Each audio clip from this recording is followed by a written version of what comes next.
This is in Karnataka state. Manjunath Devasthan Dharmasthal. This is the famous temple from the decades. There is strong trustees are there. They are powerful trustees. The trustees maintaining as a feudals. They are not allowing in local body elections also. They will nominate the persons. In 1980s, Vedavalli, one girl was raped and murdered. Why? Because his father was a communist CPM. He contested in a local body. The trust demanded that withdraw that. He refused. In results, his daughter was raped and killed. That is the main base. Maybe 1980s. From that onwards, this continuing even today. There is no elections. There is no lands for the Dalits. Everything they occupied. Just a feudal dictator ruling is going on. The unfortunate there became the trustees of the Devasthan. All pilgrims are coming. So throughout South India is a famous temple. All are coming here. But when coming here, up to now 400 girls missed, raped, murdered, everything happened. Then after all, one scavenger, so he revealed all facts. Then all political parties, social awareness comes up. Then because of fortunately Congress government is here. The BJP government is there, no case, everything will be smashed. Because this formed a seat. In fact, the seat doing some good thing. Otherwise we will demand judicial inquiry also. Now they are doing something, this one. When it is digging all the matter, then CPM, BJP, what is BJP telling? The Kerala government conspiracy here against the Dharmasthal. The Dharmasthal and the Kerala government, what is the link between? It is a fantasy. So they wanted to express their anti-communism. No other one. That means they are guilty. BJP is guilty. And they are trying to defend themselves because the trustees belongs to BJP.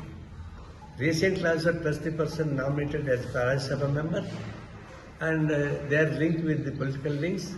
That's why they are doing this. Now, I demand these trustees should be arrested immediately, put in jail. They should not be out. They should not be out because they will manage the things. And secondly, the Dharmasthal should be handed over to the endowment department. Because there is barely 150 crores income is there, 10,000 crores deposit there, some lands are there. Why should we allow this trustees? Throughout India there is a policy. The endowment should be handed over. Only villages and small temples should be the village. Remaining all temples hand over to the endowments. Why they are not doing it? So we demand the endowment department should hand over that Dharmasthal and trustees should be arrested immediately. రాష్ట్రంలోని ధర్మస్థల్ అంటే మంజునాథ్ దేవాలయం దాని పేరు. ఇది దక్షిణ భారతదేశంలో చాలా ప్రసిద్ధిగాంచినటువంటి దేవాలయం. దానికి చరిత్ర ఉంది. కొన్ని 10 సంవత్సరాల చరిత్ర ఉంది. దానికి ట్రస్టీస్ ఉన్నాయి. అదే అందరూ భక్తి భారంతో చివరికి కేరళ నుంచి, తమిళనాడు నుంచి, సౌత్ ఇండియా అంతా బాగా ఎక్కువ వస్తారు. భారతదేశం మొత్తం వస్తున్నారు, కానీ సౌత్ ఇండియా నుంచి ఎక్కువ వస్తుంటారు. అంటే అంత ప్రీతి ప్రాప్తమైనటువంటి దేవాలయం, పవిత్ర దేవాలయం నమ్మినటువంటి వాళ్ళంతా అక్కడికి వచ్చి డివోటీగా మారుతా ఉన్నారు. అలాంటి పవిత్ర దేవాలయం ప్రాంతంలో ఇప్పటికి 400 మంది అమ్మాయిలు మాయమైపోయారు, చంపబడ్డారు, రేపు చేయబడ్డారు, రకరకాల పదాలు కనబడకుండా పోయారు. కొన్ని ఇప్పుడు సిట్ ఆధ్వర్యంలో కొన్ని బయటకు వస్తున్నాయి పేర్లు కూడా, కొన్ని సవాళ్ళు బయటకు తీస్తున్నారు. ఇవన్నీ ఇంత పవిత్ర దేవస్థానం ప్రాంతంలో ఒక బలమైన ట్రస్టీ, అది కూడా బలమైన ట్రస్టీ. అది ఎంత బలమైన ట్రస్టీ అంటే గతంలో ఫ్యూడలిజంలో ఎన్నికల్లో పోటీ చేయకుండా ఆపేసేటువంటి శక్తి ఉండేవాళ్ళు. ఇప్పుడు కూడా ఆ ధర్మస్థలి ఆ చుట్టుపక్కల ప్రాంతాల్లో ఎక్కడ కానీ లోకల్ బడి ఎన్నికలు జరగాలంటే పోటీ చేయడానికి వీళ్ళు ఎవరు, వాళ్ళు నామినేట్ చేసేవాళ్ళు ఉంటారు. 1980లో వేదవల్లి అనేటువంటి అమ్మాయి రేప్ చేసి చంపేశారు. దేనికి? వాళ్ళ నాన్న కమ్యూనిస్ట్ సిపిఎం, ఆయన పోటీ చేశాడు. ఆయన్ని పోటీ చేయొద్దని చెప్పేసి ట్రస్టీ పెద్దలే వార్నింగ్ ఇచ్చారు. ఆయన వెనకుండా పోటీ చేశాడు. కాబట్టి ఆయన ఏం చేయలేక కూతుర్ని రేప్ చేసి చంపేశారు. అంటే 1980లో ఎవిడెన్స్ ఏర్పడింది. ఆ దేవస్థానంలో ఉండే ట్రస్టీలు ధర్మకర్తల మండలి అంటారు వాళ్ళు. ఏం ధర్మం చేశారు? పాపాలు చేసేవాళ్ళు. వాళ్ళ మాట వెళ్ళేది చెప్పేసి ఆ అమ్మాయిని అన్యాయం చంపేశారు. అప్పటి నుంచి ప్రారంభించబడినటువంటి అమ్మాయిల వేట ఇప్పుడు 400 క్వశ్చన్ లెక్కలు వెళ్ళిపోయినాయి. ఇవన్నీ చివరికి ఒక స్కావెంజర్, మున్సిపాలిటీలో పనిచేసేటువంటి స్కావెంజర్ ఇవి ఘోరాలు చూడలేకుండా ఆయన కూడా సవాళ్ళు కాల్చిన వాడే భయపడి పారిపోయాడు. అందులో ఇప్పుడు ఒక మహిళ వచ్చినటువంటి నేపథ్యంలో ప్రెస్కి వచ్చిన తర్వాత అప్పుడు ధైర్యం వచ్చి ఆయన వచ్చి చెప్పాడు వాస్తవాలు. నేనే శవాలను కలిసినాను, నేను భయపడి వెళ్ళిపోయిన మాట వాస్తవమే చెప్పేసి స్పష్టంగా చెప్పాడు. దాంతో గగ్గోలైనటువంటి ప్రాంతం కాంగ్రెస్ గవర్నమెంట్ కాబట్టి సిట్టు వేసింది. అదే బీజేపీ గవర్నమెంట్ ఉంటే, యడియూరప్ప గవర్నమెంట్ ఉంటే సిట్ వేసేవాడు కాదు. ఎందుకంటే యడియూరప్ప గవర్నమెంట్ ఆ టైంలోనే ఎక్కువ మంది చనిపోయినారు లెక్కలు తీస్తే. కాబట్టి ఇది బీజేపీ తెలుసో తెలియక మొత్తానికి వాళ్ళ సపోర్ట్ వాడుకున్న అర్థమైంది. ఇప్పుడు ఆ ట్రస్టీలో ఉండేవాళ్ళు వాళ్ళు కూడా బీజేపీలో స్ట్రాంగ్ సపోర్టర్స్. వాళ్ళే ఇప్పుడు బీజేపీ ప్రెసిడెంట్ ఆఫ్ ఇండియా నుంచి నామినేట్ చేయబడిన వాళ్ళు ఉన్నారు. అంత బలమైనటువంటి ట్రస్టీ ఉంది. ఇంత ఘోరం జరుగుతూ ఉంటే ఎట్లా దీన్ని ఓర్చుకున్నారు? తెలిసి చేశారా, తెలియకుండా చేశారా? తెలియకుండా నాకు అవకాశం లేదు, ఓట్లంటే తెలియకుండా పోవచ్చు. ఇవన్నీ చూస్తున్నప్పుడు ఇది ఘోరమైన తప్పిదం. మహిళలను రక్షించేటువంటి పరిస్థితి నుంచి మహిళల్ని భక్షించే స్థాయికి బీజేపీ గవర్నమెంట్ చేరిపోయింది. ఇప్పుడు వాళ్ళని సపోర్ట్ చేస్తున్నారు. ఇప్పుడు బయటకు వచ్చిన తర్వాత ఇప్పుడు సిట్ వేసింది. సరే కాంగ్రెస్ గవర్నమెంట్ కాబట్టి సిట్ వేసిన కంటే ఆలోచిస్తున్నాం. ఒకవేళ సిట్ ఫెయిల్ అయితే మేము జ్యుడిషియల్ ఎంక్వైరీకి డిమాండ్ చేయాల్సి వస్తుంది. ఎప్పుడైతే చూద్దాం ఏం జరుగుతుందో.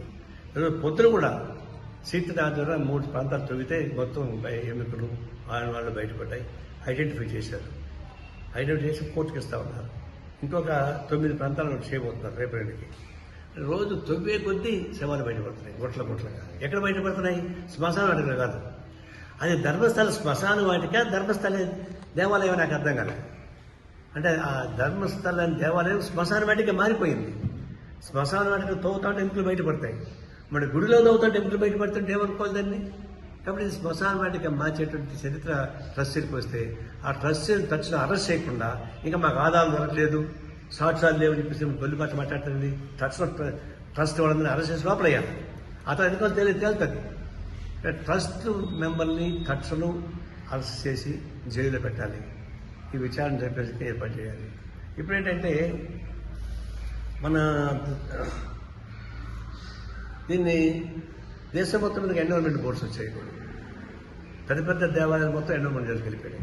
ఏదో గ్రామాల్లో ఉన్నటువంటి గుళ్ళు, రామాలయాలు అట్లాంటివి మాత్రం సొంతంగా ఉన్నాయి తప్ప మతానికి బాగా ఉండేటువంటి కూడా ఎన్విరాన్మెంట్స్కి వచ్చేసినాయి. అది ఇప్పుడు సంవత్సరానికి 100-150 కోట్ల రూపాయల ఆదాయం ఉన్నటువంటి ట్రస్ట్ ఇది. తర్వాత 10,000 కోట్ల రూపాయలు డిపాజిట్లు ఉన్నాయి. తర్వాత వాళ్ళకి ఆస్తులు ఉన్నాయి. అంత పెద్ద మొత్తంలో జరిగేటువంటి దేవాలయాన్ని ప్రైవేట్ ఇవ్వడం ఏంటి? దాన్ని తక్షణం ఎన్విరాన్మెంట్ డిపార్ట్మెంట్కి హ్యాండిల్ చేయాలి. ఇప్పుడు ట్రస్ట్ బోర్డు సభ్యులను మొత్తం అరెస్ట్ చేసి జైల్లో పెట్టాలి. దీని మీద బీజేపీ వాళ్ళు ఏమంటున్నారు? పుట్టుమంది అంటే మూటిపల్లి రాలేట్టుగా వాళ్ళు ఇక్కడ జరిగినటువంటి ఘోరాలని చెప్పకుండా కేరళ గవర్నమెంట్ ఇక్కడ కుట్రబంతా ఉందని చెప్తున్నారు. కేరళ గవర్నమెంట్ కూడా దీనికి ఏం సంబంధం? ఇక్కడ కేరళ వాళ్ళు వస్తున్నారా? అన్ని ప్రాంతాలకు వస్తున్నారు, కేరళ వాళ్ళు వస్తున్నారు. మీరు చేసిన తప్పుల్ని కప్పించుకోవడానికి కేరళ ప్రభుత్వం మీద చెప్పాలంటే మీరు కమ్యూనిస్ట్ వ్యతిరేకం చూపడం కూడా కాదు. దీన్ని బట్టి అర్థమవుతుంది బీజేపీ కూడా గిల్టీగా ఉంది. బీజేపీ కూడా ఆత్మరక్షణలో పడిపోయింది. దాన్ని సమర్థించుకోవడానికి కమ్యూనిస్ట్ మీద బలం వేస్తున్నారు. కాబట్టి ఇక్కడ బీజేపీ కూడా ఒక ముద్దాయిగానే నిరూపించబడిపోయింది వాళ్ళ స్టేట్మెంట్ ద్వారా యడియూరప్ప పరిపాలన సమయం మొత్తం తిరగలేస్తే మొత్తం బయటపడుతుంది. ఇది ఒక విధంగా చెప్పాలంటే సనాతన ధర్మాన్ని పాటించే వాళ్ళు ఇదే చేస్తారు. సనాతన ధర్మంలో ఏముంది? మహిళల్ని కించపరిచే పద్ధతుల్లో, భర్తలు చనిపోతే భార్యను కాల్చేసేటువంటి పద్ధతిలో సనాతన ధర్మం ఉంది. ఇప్పుడు సనాతన ధర్మాన్ని ఇక్కడ అమలుపరుస్తున్నారు ఈ ధర్మస్థానంలో.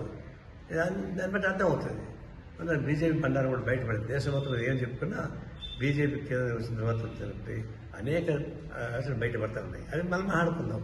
తక్షణం ధర్మస్థలంలో జరిగిన ఘోరాలకి ఫుల్ స్టాప్ పెట్టాలంటే ఎన్క్వైరీ జరిగేటువంటి రానియండి. తక్షణం వాళ్ళు బయట ఉండకూడదు. ట్రస్ట్ ప్రభుత్వ మెంబర్లు బయట ఉండి మళ్ళీ సాక్ష్యాలని తారుమారు చేస్తారు. వాళ్ళు తక్షణం జైల్లో పెట్టండి. ఎండోర్మెంట్ స్వాధీనం చేసుకోమని కోరుతా ఉన్నాం.